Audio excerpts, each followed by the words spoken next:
afternoon, everybody. Welcome to my channel. This is Lagos Boy, and today I'm just going to be talking to you about something that is very important: stocking. When you should stock your goats, when is the best time, things like that. And everything I'm going to be sharing with you is going to be from my own personal experience, not something I read in a textbook or any such thing, but what I've experienced over the years while trying to stock and increase my breeding stock. So basically, that's what I'm going to be sharing with you. And the first thing that I think is very important is timing. Like everything, timing has to do is a strategic move. You are looking to stock your animals, so you have to be strategic about it. You can't just do it because you have the funds readily available. You must time it well, and that is just simply saying that seasons will help you, is because I've had the experience, both good and bad, when it comes to stocking, and that's what I want to share with you. In this video, one of the very important things you need to understand when stocking is timing.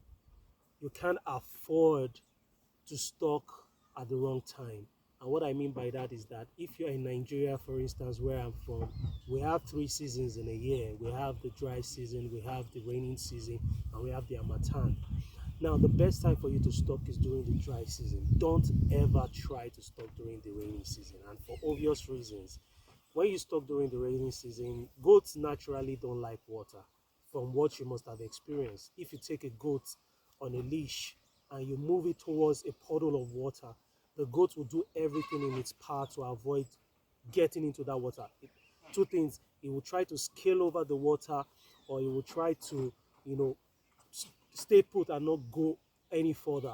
They hate water, and it's because they fall sick when they are exposed to too much wetness, or when they are exposed to cold. Pneumonia is a very easy thing for them to get.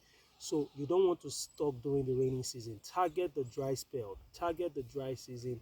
And of course, you know that the ground is is more susceptible to parasites during the rainy season. You have worms, both internal and external parasites, that might also be an hindrance to your productivity if you stock during the rainy season. So you want to avoid the rainy season by all means. I remember when I stocked my first set of goats, it was during the rainy season, and I lost all of them, about 18. The second time, it was also within the rainy season.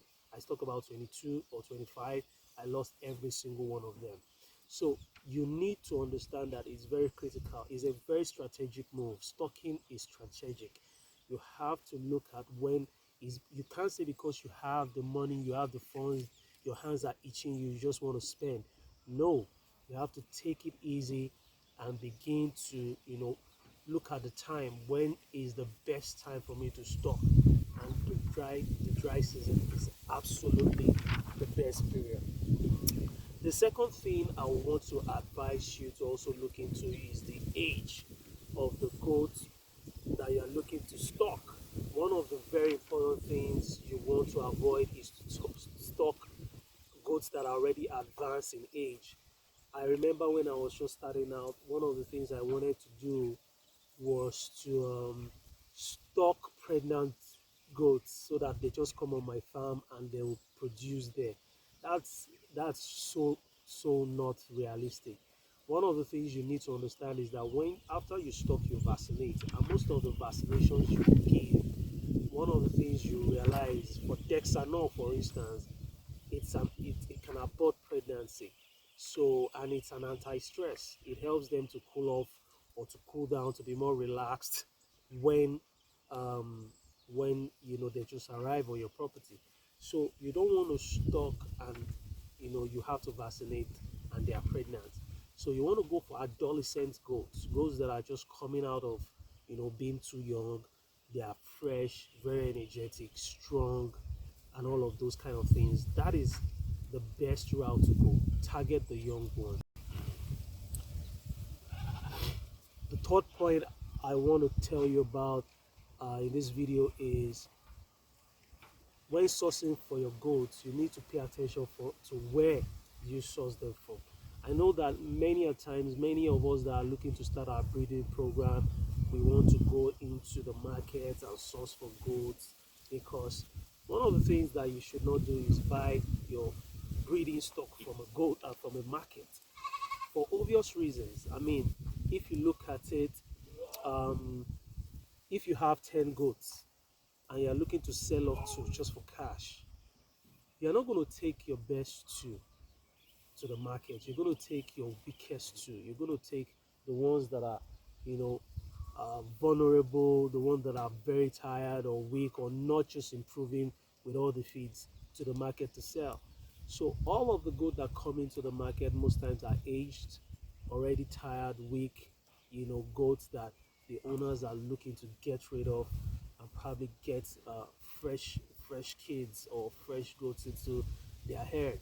So when you go into the market, you're going to be picking from those leftovers or those, very, very crop of goats that are looking to be phased out from many places that they are coming from.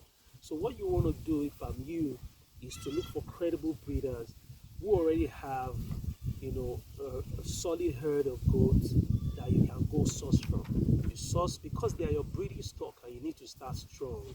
You want to source directly from a breeder and somebody who has, goats that are already well taken care of, vaccinated, treated, and all of those kind of stuff. So you want to approach a breeder or a goat farm and get your goats directly from them. It will save you a whole lot of heartache, because I'm telling you, goats are not as tough as people think. I started, before realizing it, I used to think that goats were so. I mean, everywhere around us is green here, but they just don't eat everything you see. We deliberately left the vegetations on our property for them to graze, but they are browsers. They don't even graze that much. So you need to understand that goats are very picky. They are not as tough as you think.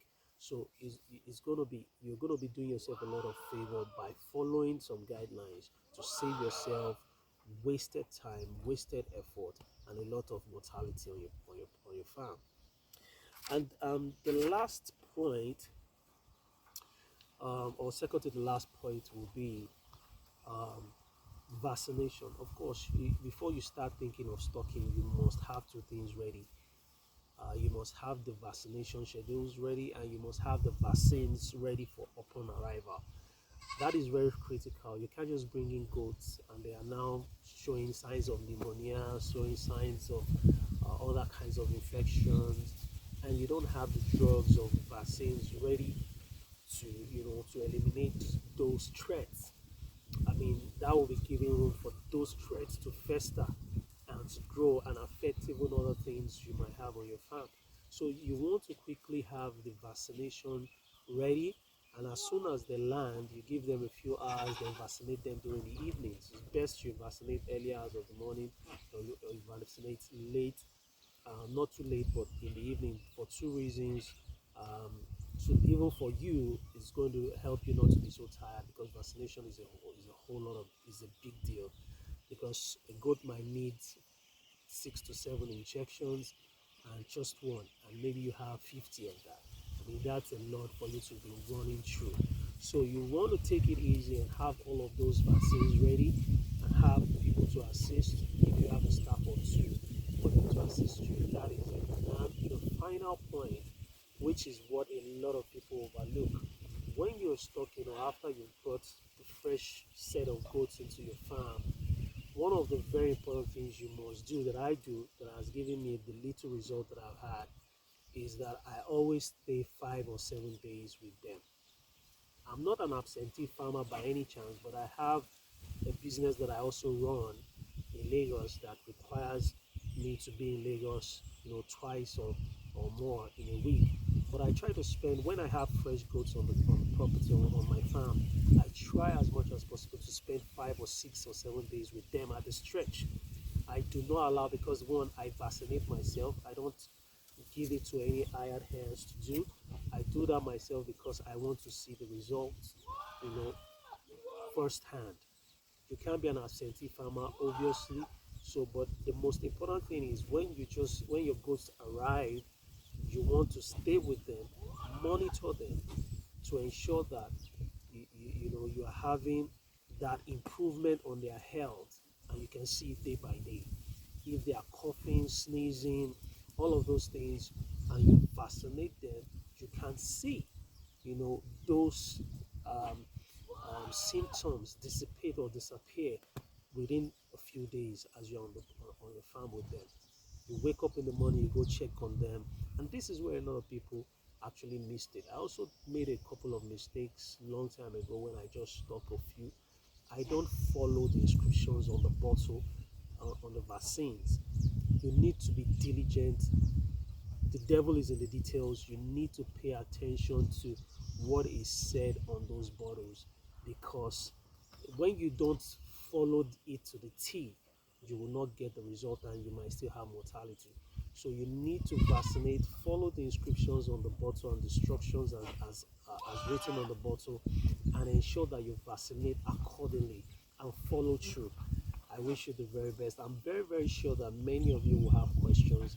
If you have, please do not hesitate to leave it within the comment section. I'm always very, very happy to read from you. And if you've not subscribed to our channel, please kindly do so. So much for your time. Thank you for watching this channel, this video. And if you've not subscribed, please kindly subscribe and support us.